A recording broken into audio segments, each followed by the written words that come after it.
HCL take. भाईती साहब, charts, positioning सब ready रखिएगा। आप आता हूं आपके पास। ये स्टॉक आउट परफॉर्म कर रहा था क्योंकि एक्सपेक्टेशंस थी अच्छे नंबर्स की। हर्षदा, डिसअपॉइंट किया या फिर खरे उतरे? नहीं, अच्छे नंबर्स हैं। HCL टेक में मुनाफा जो है 13.5% बढ़कर आया। आशीष, 4,350 करोड़ के आसपास का वो फिगर आया है, अनुमान से बेहतर। डॉलर रेवेन्यू में आप देखिएगा 6% तक की ग्रोथ देखने को मिली है, जो काफी स्ट्रॉन्ग है। साथ ही साथ इनकी कांस्टेंट करेंसी रेवेन्यू ग्रोथ, वैसे भी मार्केट एक्सपेक्ट कर रहा था टॉप क्लास रहेगी, 3.8% का अनुमान था, उसके सामने 6% तक की ग्रोथ देखने को मिली है, तो वो आंकड़ा एकदम बढ़िया है।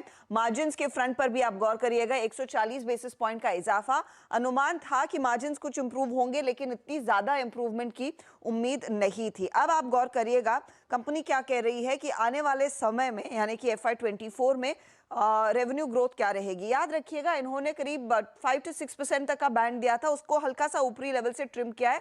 5 to 5.5% तक की रेवेन्यू ग्रोथ की बात कर रहे हैं बाकी साल, और स्पेशली Q4 को जोड़कर जो FY24 देखेंगे उस लिहाज से इन्होंने अपने EBITDA मार्जिन्स इंटैक्ट रखे, 18 to 19% के आसपास ही रहेंगे।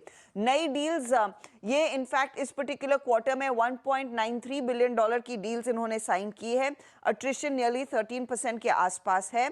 अमेरिका का कांस्टेंट करेंसी रेवेन्यू ग्रोथ करीब 3% उभर कर आया है, लेकिन अगर आप ब्रेकडाउन देखें तो इनके IT सर्विसेज बिजनेस में करीब 2% तक की ग्रोथ देखने को मिली है, और इंजीनियरिंग एंड R&D बिजनेस में सबसे ज्यादा वृद्धि है, करीब करीब 8% से ज्यादा की।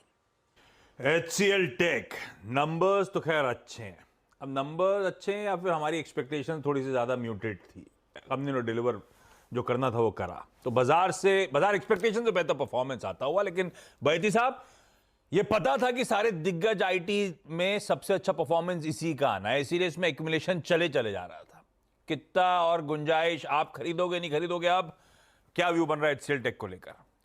जी, आशीष जी, पूरे लार्ज कैप आईटी में सबसे पहला स्टॉक था जिसने अपना ऑल टाइम हाई हिट किया, और कंटिन्यूअसली हर लेवल्स पे इसमें बाइंग इंटरेस्ट बरकरार रही है। जिस हिसाब का चार्ट स्ट्रक्चर बना हुआ है काफी इंप्रेसिव है, और अब आप देखेंगे तो 1600 का जो जोन है वहां पे सबसे ज्यादा कॉल राइटर्स है। आई थिंक करीब करीब 22 लाख कॉल राइटर्स है, और वो शायद आज टूटता हुआ दिखेगा वो जोन। तो एक क्लियरली जो कॉल राइटर्स की शॉर्ट कवरिंग रहेगी, या जो उनके पोजीशन क्लोज करने से भी एक बहुत अच्छा मोमेंटम यहाँ से भी बरकरार रहेगा।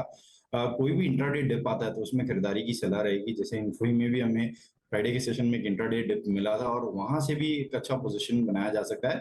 थोड़ा सा गैप को चेज ना करे, बट कोई भी इंट्राडे डिप आएगा तो उसे जरूर पोजीशन उसमें बनाई जा सकती है। ओके, इंट्राडे डिप में मन तेजी का बनाया जा सकता है, दमखम नजर आता है HCL टेक्नोलॉजीज में। खुलने देते